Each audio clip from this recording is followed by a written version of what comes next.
Good afternoon, ladies and gentlemen. I'm going to call this meeting to order. Our first order of business is to do the flag salute. So please stand and face the flag.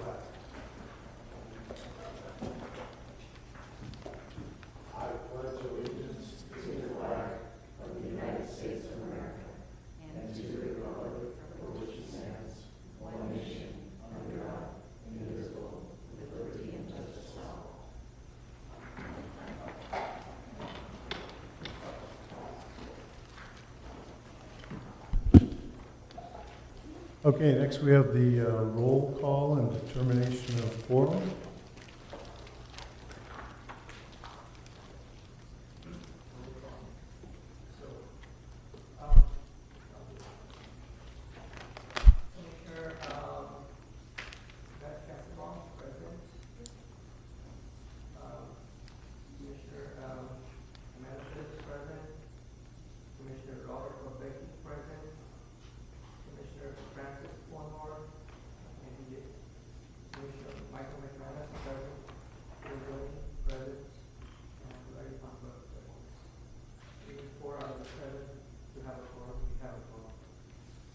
Very good. Thanks, Ellen. Next comes oral communications.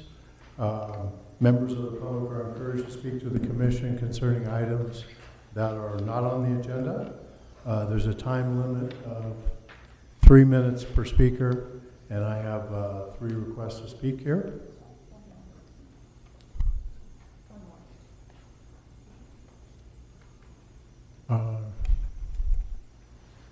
Let's see. None that I see. No. So the first speaker is Erica Schwarm. May we go in a different order, just because of the topic, how it's going to flow a little better? I have no objection. Who goes first? Wendy Anderson. Okay. Wendy Anderson. Thanks. Hello. My name is Wendy Anderson, and I'm here today on behalf of countless concerned parents to express my deep concerns about the safety of students and anyone else traveling near Escondido High School, and to ask that a stoplight be put in place immediately. The severe rollover accident on January 9th is just one more incident that has occurred because of the unsafe conditions and dangerous driving along North Broadway. It could have easily claimed innocent lives, like so many of the incidents there could have. Conditions are even worse since the addition of the bike lane and center turn lane. The bike lane further complicates the area and prohibits drop-offs in front of the school. And the center turn lane allows cars to drive faster than ever down the stretch. I've been told that it is too hard to put a light in, but something being too hard is not a reason to discount it, especially when lights are at stake. There is a light in front of Rouge Creek School, which is at a midpoint, like the new light at Escondido High School would be. I've also been told we can't have a light so close to the one already there at Sheridan and Broadway. There are lights very close together in front of Conway and also near Lincoln School, so that is not a reason either. And if the light is truly not feasible, then a viable solution needs to be found and made a priority. Escondido High School is the largest high school in the city, and the roads around it are by far the most dangerous. We have so many young drivers going to and from school, and they deserve to be safe. We all do. Thank you. Thank you, Ms. Anderson. Is it your turn, Erica? Okay. Erica Schwarm.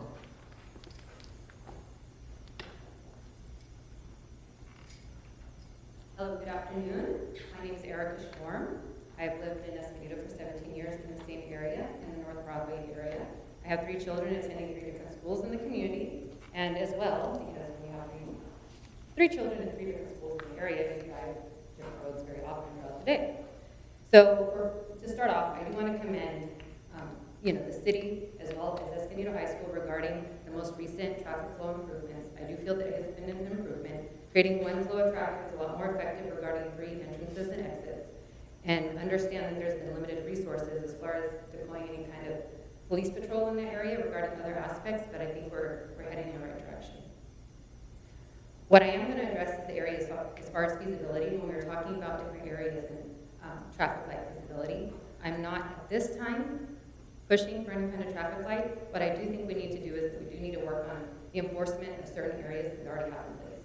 One of them is regarding the speed limit signage for the school. Right now, we have a speed limit sign that actually just indicates how fast you're driving.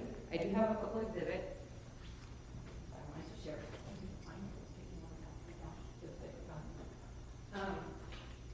You'll see on my exhibit A.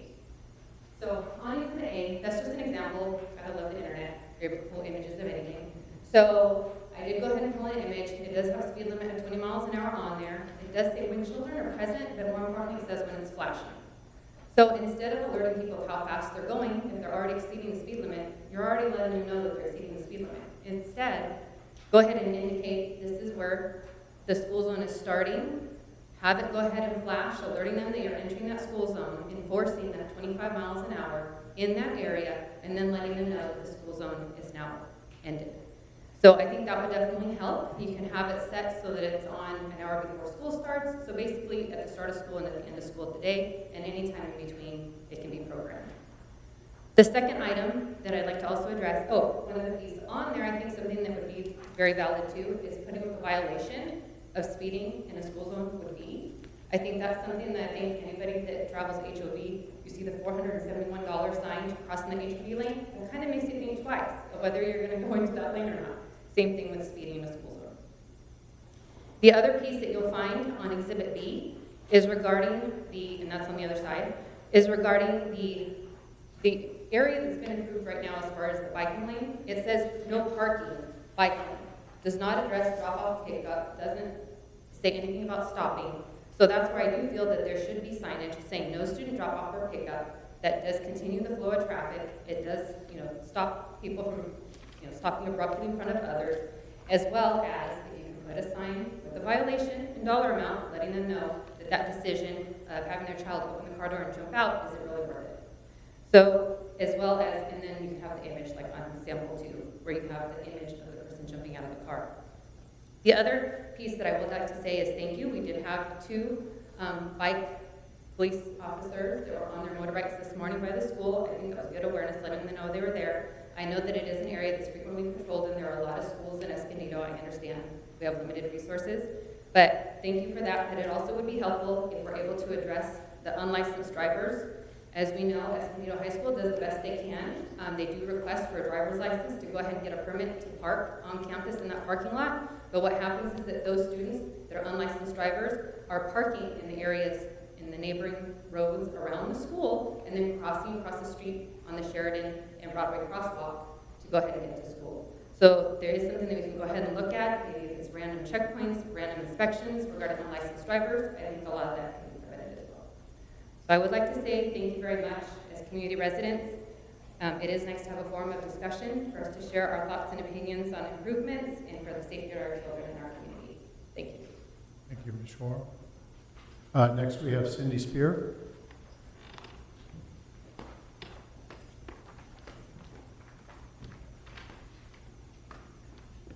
Hi, my name is Cindy Spear. I am a sophomore at Escondido High School. I am a graduate of Escondido High School. I think my concern with the accident yesterday, and I had contacted the city last year when my son was a freshman because I was so concerned about the traffic on the road. I feel like Escondido High School, I believe, has 2,300 students. That is a small town. A small town would have a traffic light. You have 2,300 families coming and going, whether it's young drivers that are scared to death like my son, or parents that kind of get on edge when we're coming in and out because there's no safe way to turn left.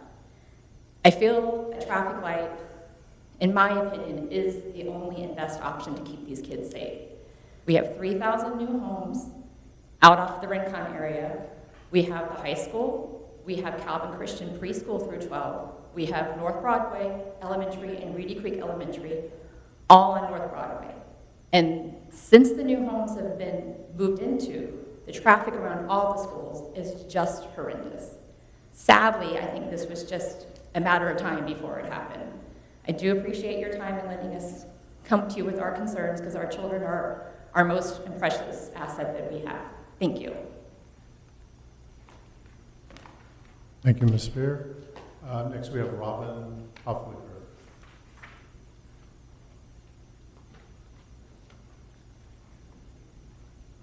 Good afternoon.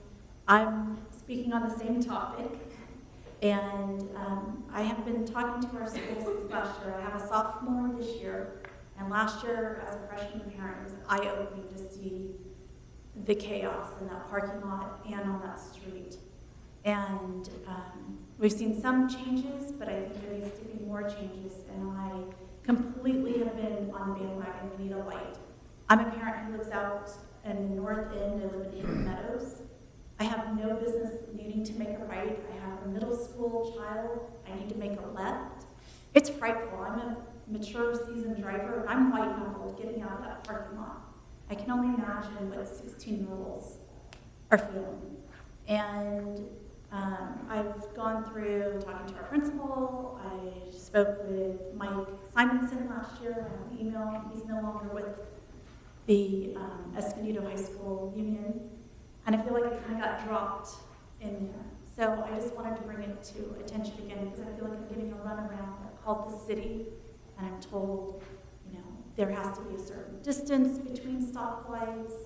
We've had a lot of changes and a lot of growth in that area, and that high school has not only our 2,300 kids, but we have visitors from other schools far away. I actually had a conversation with a friend. She's like, your school's a nightmare. I don't understand how you do this. And I just think we need to come up with a better solution. And I understand putting in a stoplight is extremely expensive, but I think our children's lives are worth that. And all the adults that are in and out there, I have several conversations with people, and we are all battling the same thing. Making a left is unrealistic out of that parking lot. And since we have added the middle lane and the bike lane, it's not clear. You have some parents who are still stopping and dropping kids at the curb. It's not painted red. So now you've got a backup of, there's one car, cars are going around, it's very narrow, as the lanes are. So it's still needing more eyes and attention on it. And I think that's the main thing. Our traffic flow has been improved. It still can be improved even more, but I understand that's more of the high school once it goes on that property. But the body of North Broadway has substantial traffic, and we need help at our high school. And yesterday's accident was horrific. Kids came home upset. Kids come home not wanting to even drive. I'm like, that shouldn't be. That's not right. Other schools, high schools, have plenty of lights and signals to safely enter and exit out. So I thank you for listening, and I hope that we can make some improvements. Thank you. Thank you all for coming in today. Is this something we can put on an agenda for our next meeting at this point, Alan? Certainly, if the commissioners want that, we can do an evaluation and put it on for a signal evaluation as well as the whole corridor. Bring it back. Okay. Please give me feedback on the police part of the observer there with the tracking and the new practicals. Well, I think I stated, we have made some improvements there, traffic engineering is done. The speeds are obviously still a concern, so that's an area that we patrol quite frequently. We're there at least once a week, but it really is that entire corridor. So it's not just in front of Escondido High School, it's a flat, straight, roadway, which people are going to speed on more than likely. So what we need to do is remind them that when, especially when the schools are in session, that we need to slow down, try to do that. But again, our resources are what they are, and it's got the entire corridor. We get quite a few complaints from Reed Creek and North Broadway. Lately, we've been concentrating on other schools like San Pasquale, and been experiencing some speed and right-of-way issues as well. So definitely made progress there, but again, it's staged right.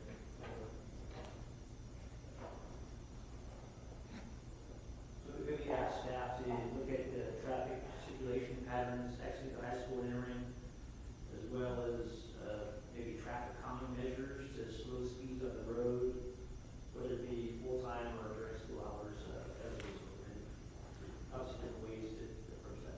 Absolutely, yeah. We recently did new striping because of the pavement rehab project over there. So all the signage was updated, bike lanes were put in, red curbing was done. Several months ago, we put a southbound radar speed sign exactly where this car was traveling southbound at a high rate of speed. So we have a radar feedback sign to slow traffic down for traffic calming measures. So Do you know what the closest to it is 35 or 40. I'm not sure. 40. No. 40, straight to 25. So yeah, it's probably 40, and the speed radar sign also records data, so we may download that data and see what the history has been for the last few months. I mean, it's a straight road, so the design speed is typically very high. So you probably can't lower the speed limit just because of the strictness of the road. But maybe something like this where you could lower it during school hours, which are present. Well, we probably have signage out there for 25 when children are present. Yeah, so I mean, as I said, the signage has been updated recently, so we'll take another overview of it and bring it back as a report. Okay, so that'll be in April, is our next meeting. Okay, that takes us to approval of the minutes. This is the April 12th, 2018, that was July 12th,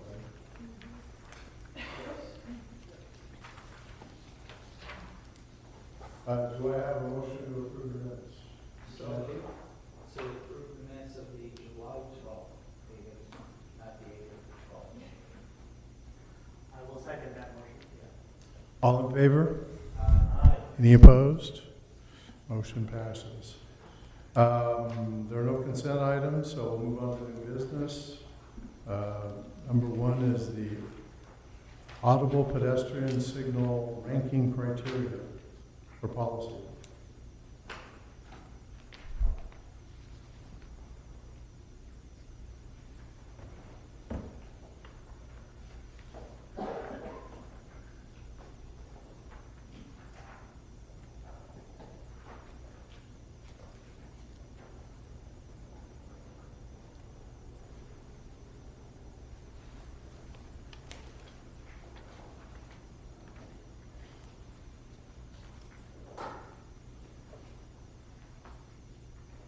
Good afternoon, Commissioners.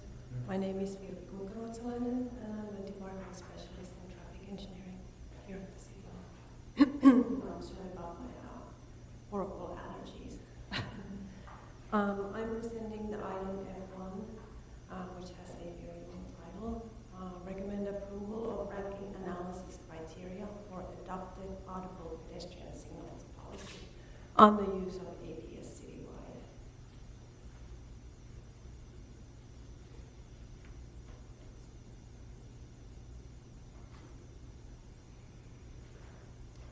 Accessible pedestrian signal, which is also called APS, it's also known and formally known as audible pedestrian signal.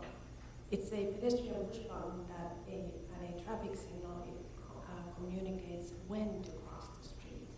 It provides information in a non-visual format such as audible tones, speech messages, and vibrating surfaces.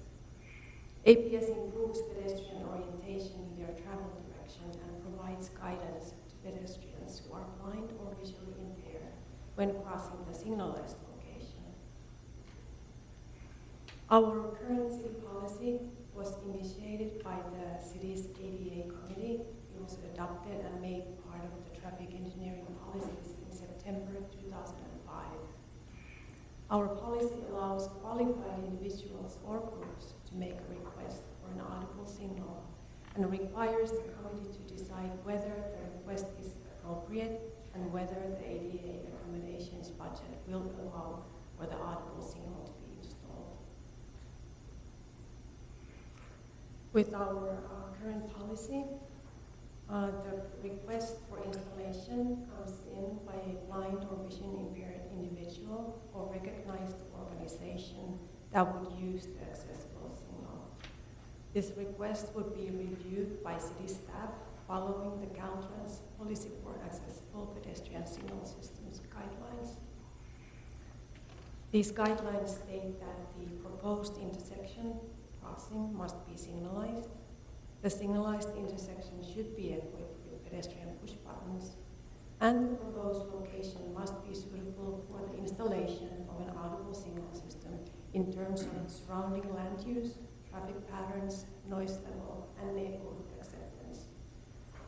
After this criteria is evaluated, the committee's response can be either fund this installation from the fiscal year budget, place it on the city's transition plan list, or deny this request. Today, the APS is installed at all new signalized pedestrian crossings. It's also installed with major signal modifications when over 50% of equipment is updated. And it's also installed as part of ADA transition plan, and also when requested, when we get a request in. The reason why we're discussing this today is the number of APS requests has been increasing rapidly over the last year. It's a lot has to do with the public awareness that these devices exist, and also with the aging population. More people require assistance. So we felt that there's a need to update our current policy to include a ranking criteria to help prioritize these requests that come in. Addition of ranking criteria to existing adopted policies. So we are not looking to change the policy, we're looking to add a criteria, ranking criteria. With this, the intersections are scored using the prioritization tool. The APS prioritization tool was first developed as part of National Cooperative Highway Research Program with Project 3-62. It has been used after that nationally in several states, and we did research and looked into several different cities and how they're using this tool. With this tool, the relative priority of the requested intersection as compared to other request intersection is determined. Annually, this request list would be updated, and the number of installations may vary annually based on available funds. The tool that we're discussing, this provides traffic engineers and technical practitioners with the means to take observable characteristics of a pedestrian crosswalk and produce a rating that reflects the relative crossing difficulty for pedestrians who are blind.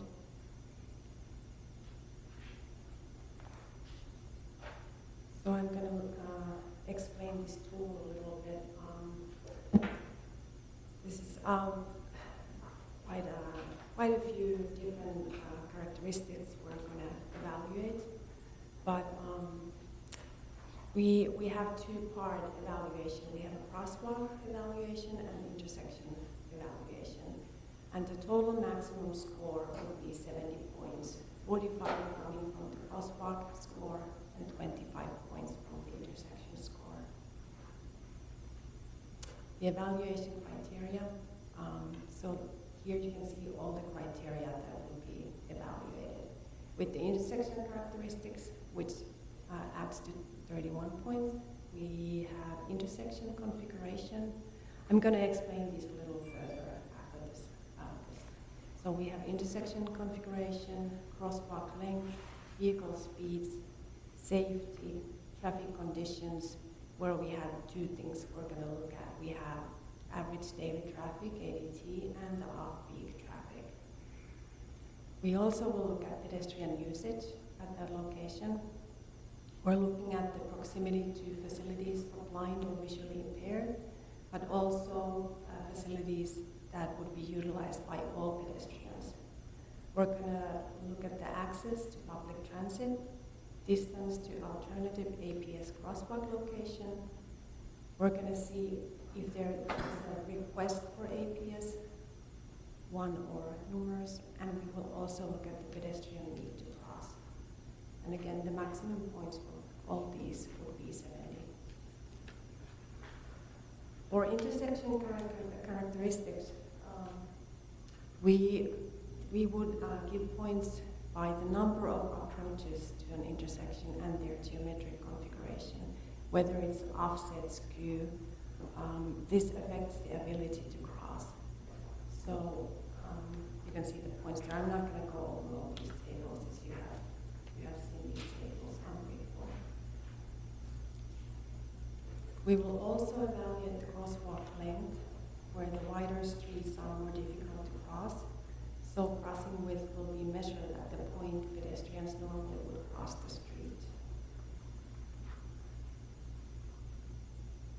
We'll look at the vehicle speed with the idea that the higher the speed, the longer it takes a vehicle to stop for a pedestrian.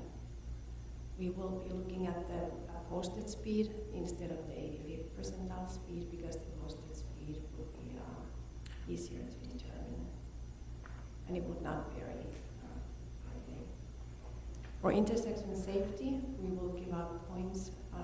We will look at the pedestrian accidents at that location. If there were accidents, we would give out 1 point. If there was an accident involving a visually impaired pedestrians, the points would go up to 5 points. I spoke with our police department that we don't have knowledge that these accidents would be common.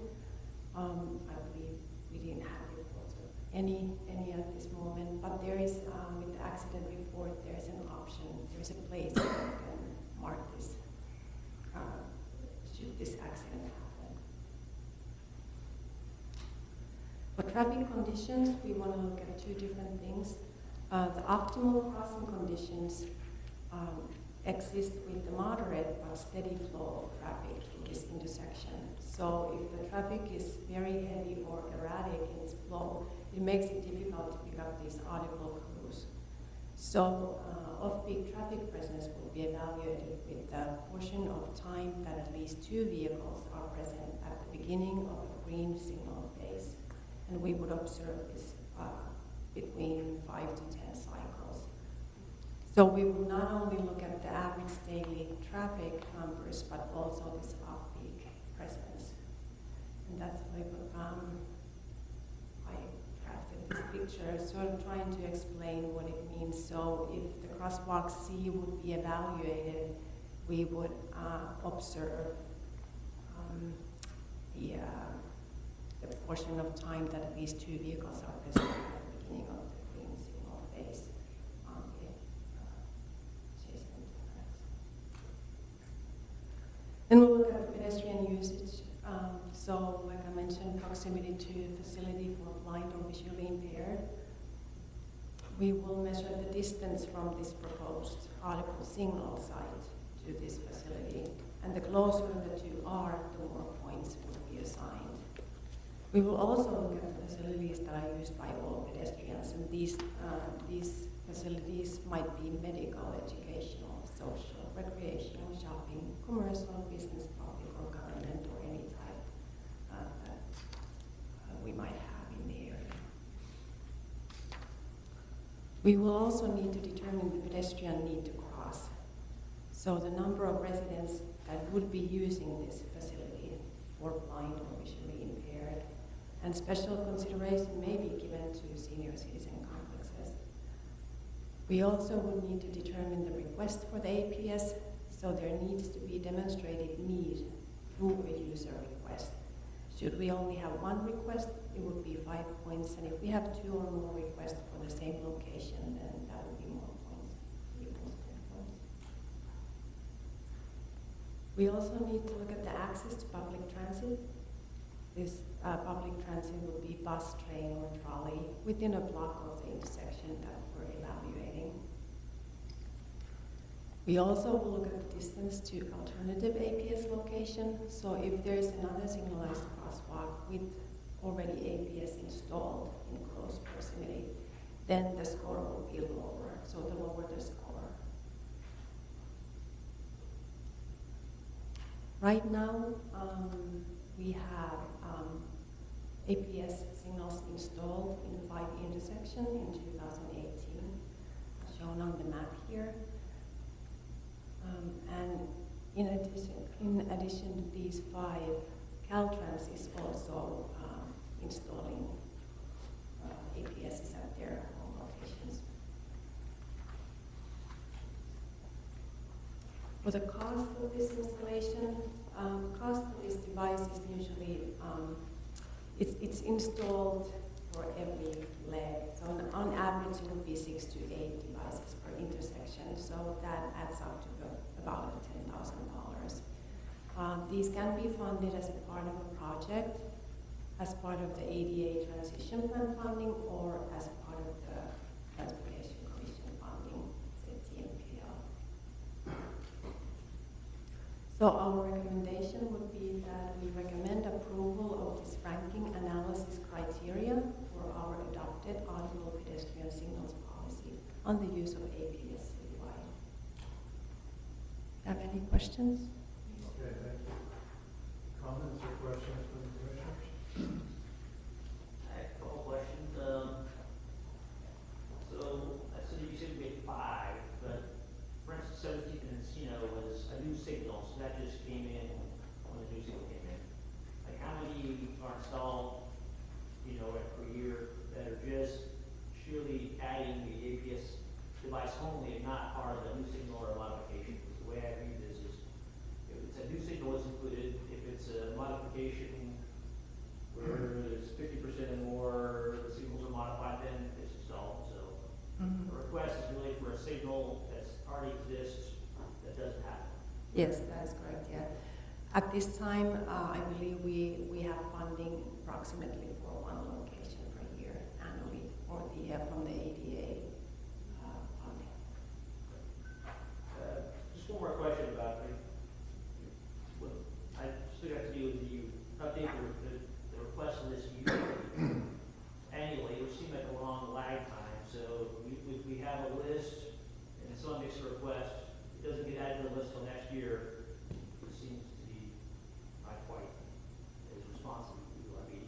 We would evaluate it once the request comes in, but then we would place it, we would see the ranking on the list, and then annually we would, when that ADA funding comes available, we would see which one of these would be the priority. It seems like once you evaluate, you should put it on the list sooner than a year. Maybe quarterly update the list based on new rankings. I would, just my personal recommendation. And obviously, when funding becomes available, you look at the list and go from there. Yeah, we can look into that. We just thought that at least.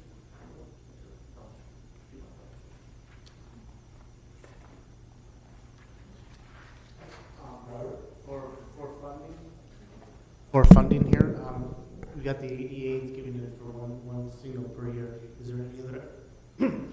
Is there any other avenues that we can go to be able to get more funding for things like this?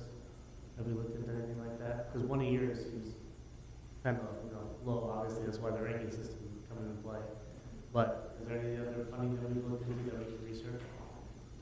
Well, so we would be installing them with all the new signal projects, with the TMPL funding that could be decided here.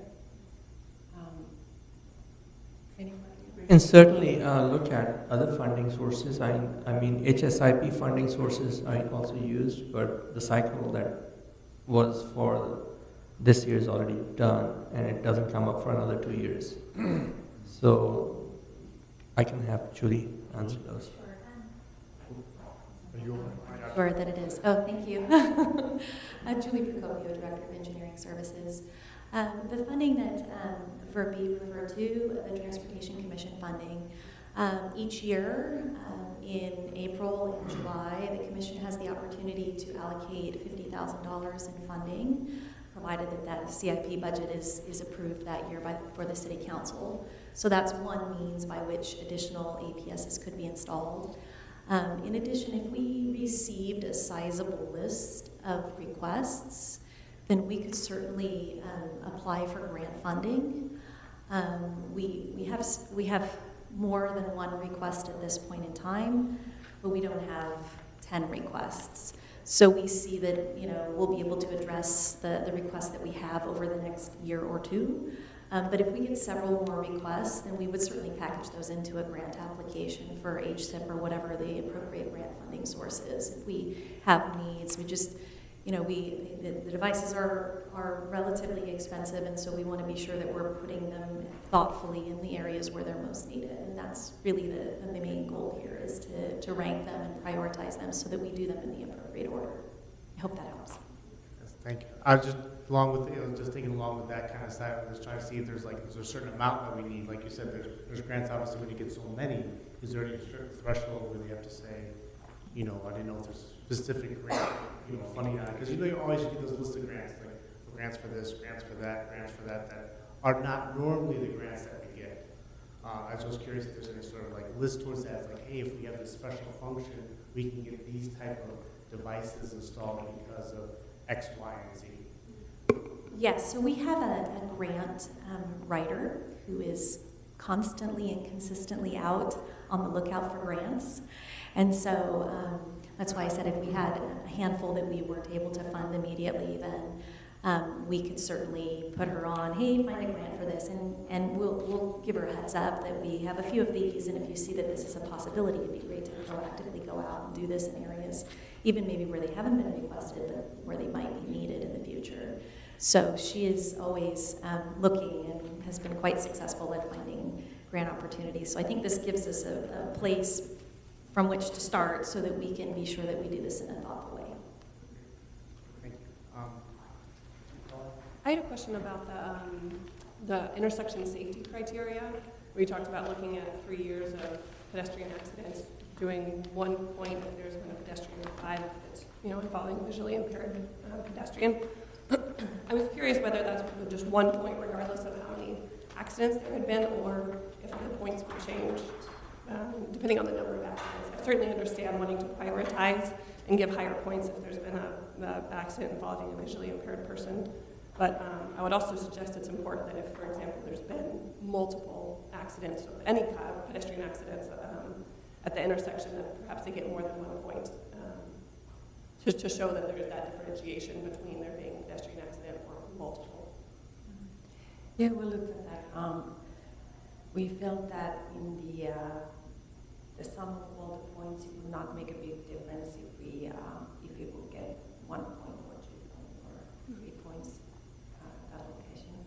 Also, some of the cities having this tool, they don't have an accident criteria at all, but we wanted to include that in ours. So at least we have a little something there.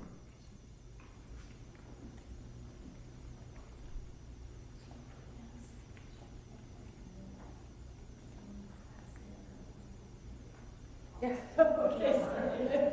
Just to clarify Right. what your recommendation would be, would you be looking to add, more than one point for each accident, or would you do, 3 points for 2 accidents? Is there, because I think we can look at this in any way that we choose to.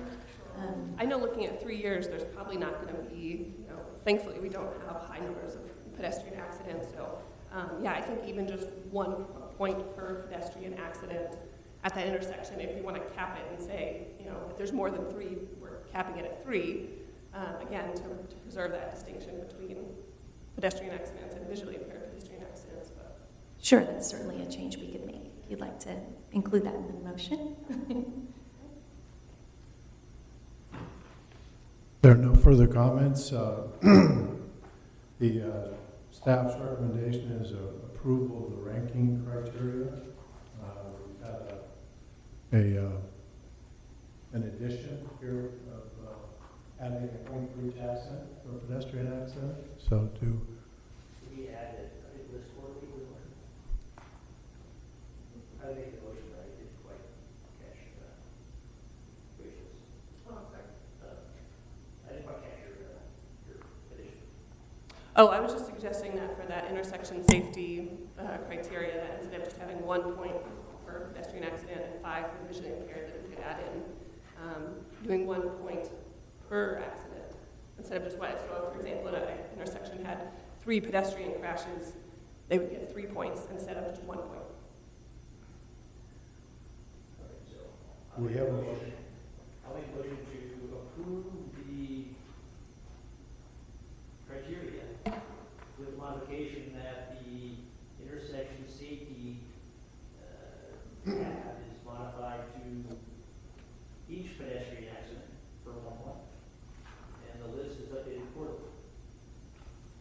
Do I have a second? Do I have a second? Second. All in favor? Aye. Any opposed? All right, motion passes unanimously. Next we have, thank you very much. Next we have item 2, speed surveys.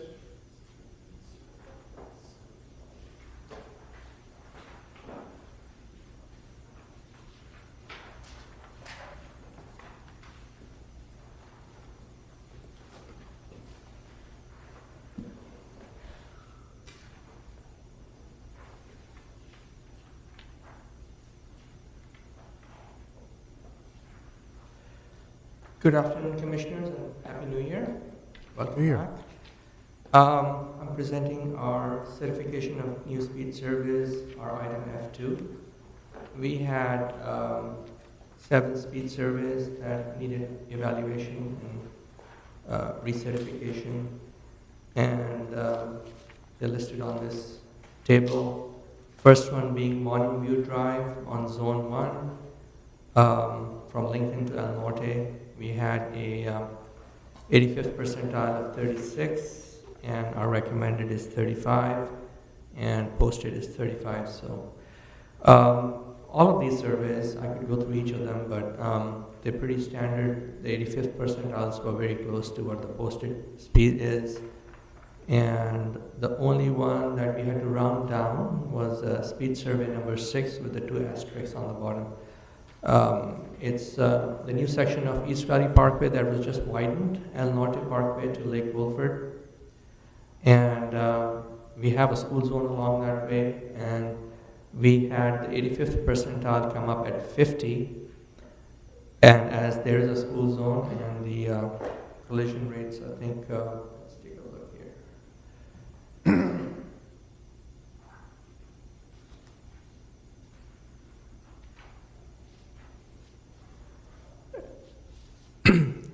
The collision rates didn't actually warrant it, but being near a school zone, we downgraded that to 45 per the CBC and the code that lets us round it down once if it's been rounded up.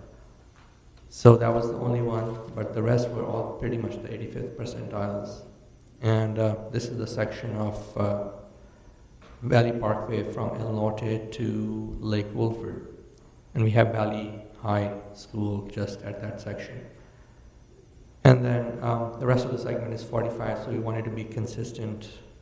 And vehicles coming out of Valley Center down the grade come at a high speed, so we wanted to make sure that we have a consistent speed down along the city segment. We will be posting some additional reduced speed ahead signage up on the grade, so people coming down the hill where the speed's about 60 miles an hour know that we have a reduced speed coming up. As you know, our speed surveys are updated every 5, 7, or 10 years based on road conditions, and speed surveys are based on the 85th percentile. And as like I said, we round it up to the nearest 5 or round it down per the standards. And then the accident data is taken off our police department's crossroad database and evaluated and compared to the statewide accident rate for the same roadway classification. At this time, if there's any questions on all the speed surveys, staff recommendation is to approve all the speed surveys presented to commissioners. Okay, any comments or questions from commissioners? I don't have any questions, but I just had a request. In the future, when we're getting the speed surveys, if it's possible to get, I know you showed us the details for a couple of those, for any speed surveys, either where we're possibly changing the speed limit or where we're rounding down in order to maintain the current speed limit, if it's possible to have those detailed speed surveys in the packet so that the commissioners can review it ahead of time, just to see why we're rounding down or why we're changing. Sure, we can include the full speed survey. The packet used to get 60 pages long. So we kind of For brevity purposes, we stopped putting that in, but we can go ahead and add. those Absolutely. in the I next I understand. That's why I thought just the ones where there is a possible change or change. So we would need all 7 in this case. We would just need 2 of them. Sure, yeah. We tried to put it in the table at the end of the speed survey, engineering and traffic report, but yeah, we'll add it to the next packet. Okay. All right, staff recommendations approval. Do I have a motion? So moved. Second? We have a motion and a second. All in favor? Aye. Any opposed? Motion passes unanimously. Thank you. All right, thank you. Number 3 is the completion of the Escondido Creek Bikeway Missing Link project.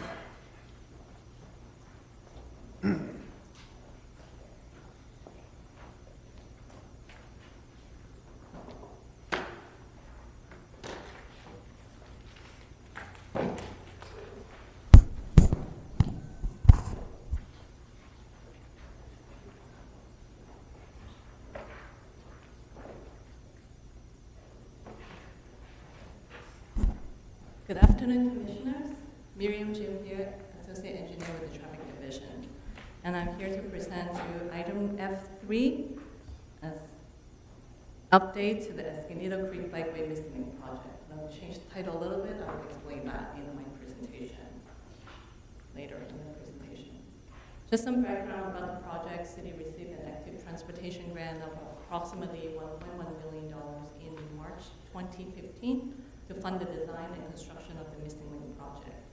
And on January 13, 2016, City Council awarded a consulting agreement to POA Corporation for the design of the project. On April 26, 2017, City Council approved to amend the 2012 Bicycle Master Plan to include Class 4 bikeway cycle track as part of the Escondido Creek Bikeway Missing Link project.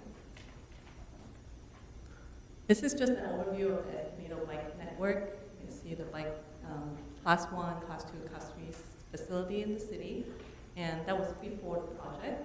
You can see in the city there are 2 different Class 1 facilities. Escondido Creek Bike Path, which is the orange line right here, extends from Broadway and Woodward all the way out, running along the Escondido Creek to El Norte to the north of the city, northeast portion of the city. And on the west side of the city, we have the Inland Rail Trail that starts at Quince, and it will actually connect you all the way to the city of Oceanside, closer to the coast. So you see also there's a missing link portion right here, and that's why we have this missing link project, is to connect this gap. So the proposal is to construct new bike facilities through the city core to fill this gap. This is Broadway. Escondido Creek Trail ends right here, and Quince on this side is the Inland Rail Trail. So the project proposed to install Class 1, a short portion of Class 1 bike path, and then a Class 4 bikeway cycle track along Broadway and Valley, and then connects to the Inland Rail Trail through via a Class 1 bike path along west side of Center City Parkway and running south of Escondido Creek. Just so we're all on the same page about the different classification of bike facility, there are a total of 4 classifications adopted in California, and these are the all 4 classifications. Class 1 bike path is a separated path for bicycle and pedestrians. Class 2 is commonly seen in the roadways, the striped bike lanes on the roadway. And Class 3 is a bike route where the bicyclists share the road with the vehicular traffic. There may or may not be any striping. Designated that there's a bike facility, but there will be signage for bike route. And Class 4 bikeway cycle track, it was adopted in California back in September 2014. So that's the newer classification, the new class got adopted. And that was one of the classifications that we include in the bike missing link project. Cycle track characteristics is an exclusive bike facility located on the roadway that has a separation from vehicular traffic and is distinct from sidewalks. So it utilizes the roadway pavement and then we still have separations from the vehicular traffic. So we designated, we purposed portion of the roadway to become a bike facility. It could be a one-way, it could be a two-way cycle track. So once again, this is the project. Just want to highlight some of the features. As part of the project, we installed a new bridge over the Escondido Creek on the west side of Broadway. And we are also having 2 signals, one at Woodward and Broadway. And then the second traffic signal will be right in front of the Children's Museum. It will be for signalized crosswalk, connecting between Great Bay Park and the Children's Museum. And this is the project timeline. The design of the project started in April 2016. We had a public outreach meeting with COMPAG and bike coalitions and general public, gather the input so we can incorporate those in part of our design. Back in June 2016. Design was completed in October 2017. The project was out to bid December 2017. And June last year, construction of the project began.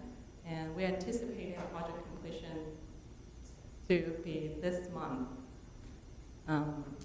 So as an update of construction, all the Class 1 bike path and the Class 4 bikeway cycle track along Valley and Broadway, as well as the Class 1 along Center City Parkway and south of the creek, have been all completed. The only thing that's left yet to be completed is the 2 traffic signals. The only reason why we cannot construct those is because of the unexpectedly longer lead time for the traffic signal poles. They were ordered over 6 months ago and still waiting for them to be delivered. And that's the reason why we anticipate it was completed today originally, but it didn't show up as expected. So we'll give you an update of the completion of the project. So for the rest of the presentation, I just want to show you some pictures of the new facilities. You may have seen it, around town already, but just want to highlight some of the features of the project. This is the cycle track on Broadway, right adjacent to Great Bay Park. You can see this 10-foot wide 2-way cycle track with the sign and striping being installed, and then all these green delineators also installed as well. This is looking south, right adjacent to the park, and this one is looking down at Valley. One of the changes that we made on Broadway is converting the diagonal parking to parallel parking. You can see on the picture on the left, we used to have a very wide space right adjacent to Great Bay Park, including a wide travel lane and then diagonal parking. We're able to repurpose a portion of this travel lane to a designated Class 4 cycle track and the parallel parking. At the beginning, early last year, when we just converted the diagonal to parallel, we got a lot of feedback from people, general public. It's a learning curve, but it's been a year now. I haven't really heard much since then, and the parallel parking has been pretty heavily utilized. So I think it's a good thing. General public is getting used to it and utilizing it. And also a new bridge being installed right over Escondido Creek, adjacent to Broadway. I'll show you a picture when the contractor is installing the bridge. It was on the day before Thanksgiving. They're working there 2-3 hours. Well, it was done really good, and they got it all in. And we were just talking about it. The way to fit it in is we have a utilities on one side, and then we have a transformer on the other side, right on the other side of the creek. And we only have this much room to fit that in, and everything worked out perfect. It was fortunate, and we're all glad. And then this picture shows you the Class 4 bikeway cycle track along Valley Parkway, just similar to the one along Broadway. You see the 10-foot wide 2-way cycle track with the buffer and as well as the green bollards that were installed as a separation. Also, one of the features of these 2-way cycle tracks, we have to work with NCTD during the design process to see how we can accommodate the cycle track at the bus stop.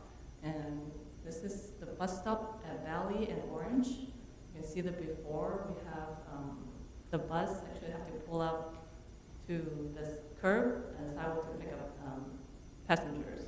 Now with the cycle track, we have the cycle track actually raised a little bit to the sidewalk level at the bus stop to created a crosswalk for the pedestrian, for the passengers to all get on and off, low and unload, and then cross the cycle track.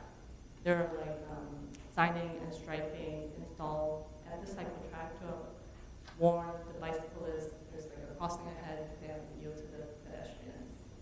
And that design, we've gone through the review at CDD and they're okay with this.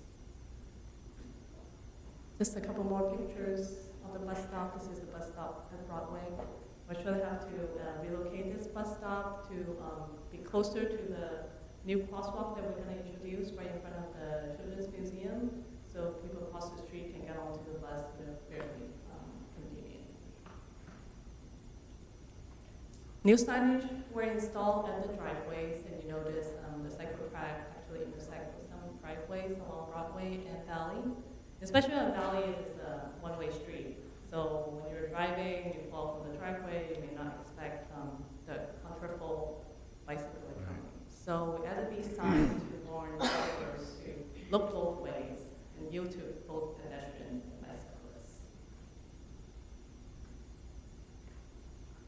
And also on top of Valley being the one-way street, we have to install additional signal indications at the 3 intersections along Valley, Maple, Escondido, and Orange, just to give the indications of the signal to the comfortable bicyclists going in opposite directions of traffic. The Class 1 bike path, the pictures here show you the before and after. This is the bike path right along the west side of Santa City Parkway. You're looking south. Used to be a path, not even a path, it's like an area with trees and some vegetation. Now we purpose it to be a Class 1 bike path. There are also lights installed along the bike path as well, so it would be lit at night. A couple more pictures of this new Class 1 bike path along Santa City Parkway. This is the portion south of the Escondido Creek between Queens and Santa City Parkway. Also, it's a new Class 1 bike path. We utilize this area before between the building and then the creek to convert it to a 12-foot wide Class 1 bike path. Fencing were also installed along the creek. There are also lighting installed as well. This is the active transportation project from SANDAG, funded by SANDAG, and as part of the requirement is to install the wayfinding signs. These are the standard signs that the SANDAG bike program uses, and we installed 2 as part of this project, one on each end, kind of designating the destination and the distance, so the bicyclists kind of have an idea with how far things will go.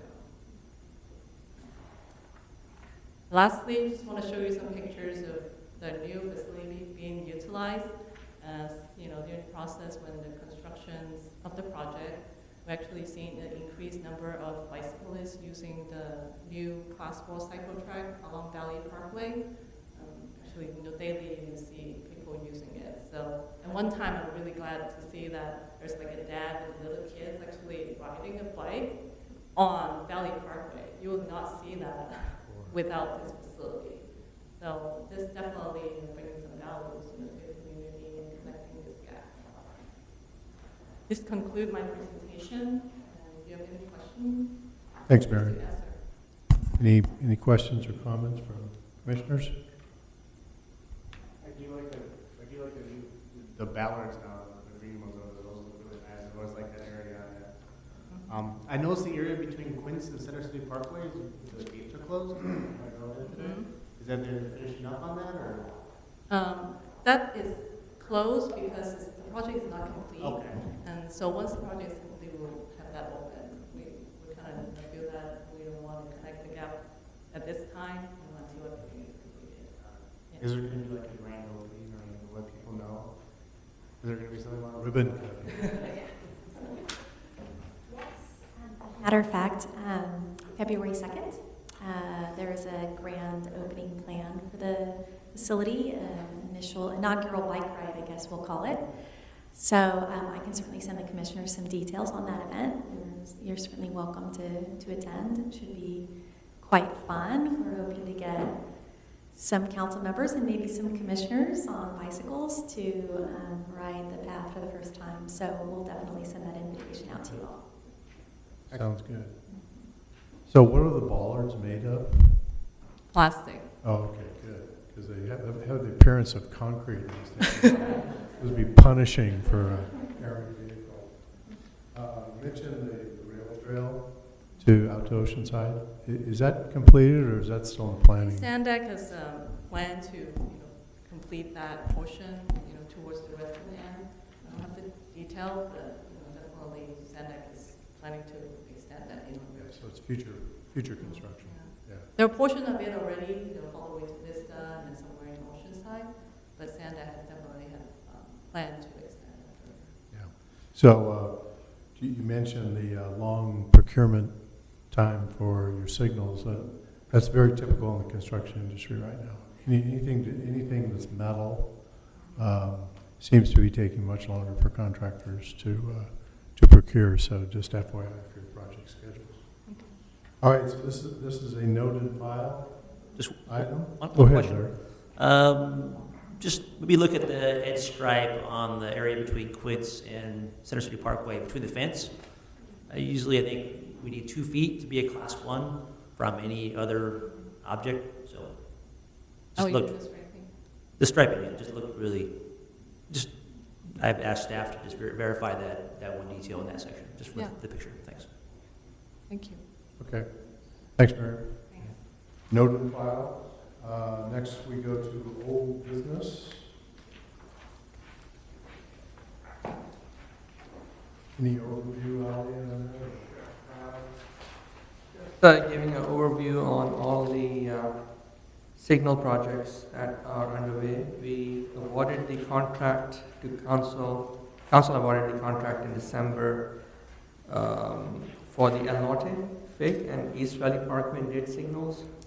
And we had a pre-construction meeting with the contractor to at least get the metal poles ordered because they're 25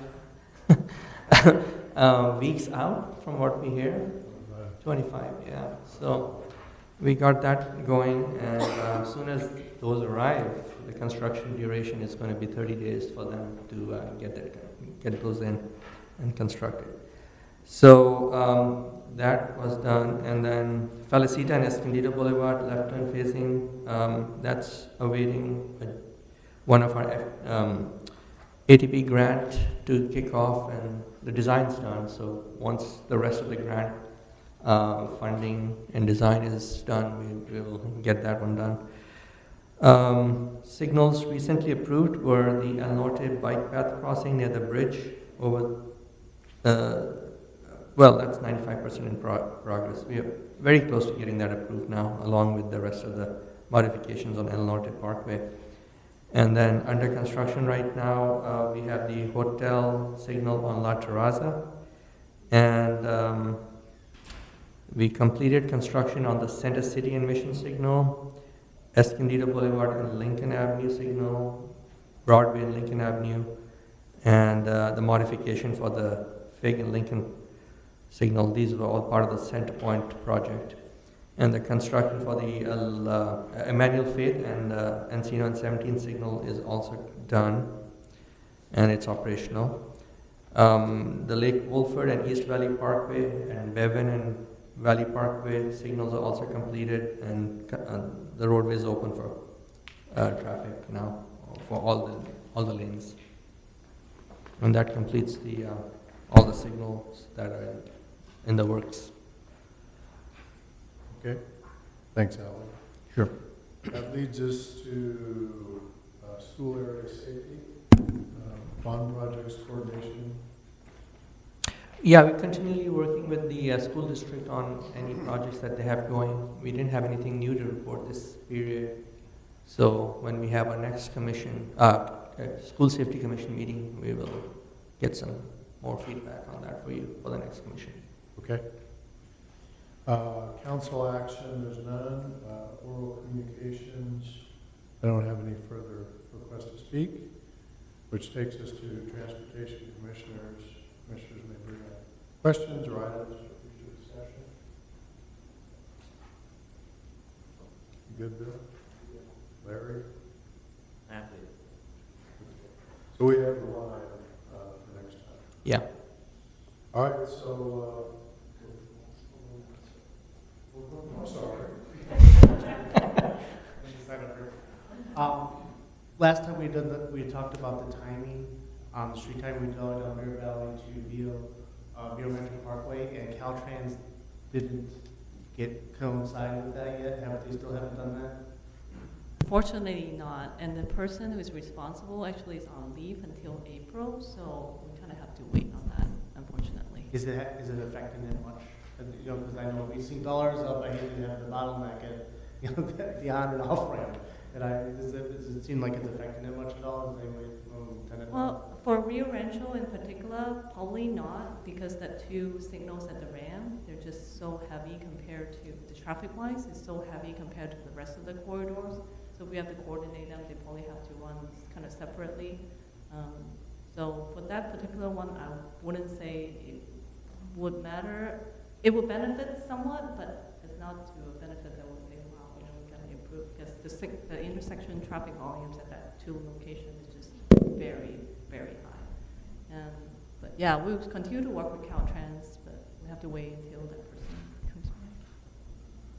Thank you. And my next question was about, I noticed that in one of the presentations, it had a system for the PD. I usually use Switters. I don't know, does Escondido have a separate system, Crossroads? Or Lieutenant? Yeah, so the system that we use, and we also share with traffic engineering, is Crossroads. Okay. But that feeds into Switters as well. So. Okay, that's what something in the system. I'm usually used to use the Switter, so I was hearing that something else, I wasn't sure what that was. Okay. And then finally talking about the bid process, talking about the metal taking so long and that. What is our bid process that we use for the city for stuff like that? Is it always the same contractor we use often, or do we do per project? It's a low bid process. We put it out and you get the low bid and then you see whoever's the winner of the bid. Yeah, so it's each individual project. It's not like, Yeah. for this year we'll do all the street signs for X, Y, Z. This year, you know. Each contractor has to procure it separately. Yeah. Okay. Is all the questions? Thank you. Well, good, okay. All right, hearing no other comments, we're adjourned. Thank you very much. Thank you.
everybody.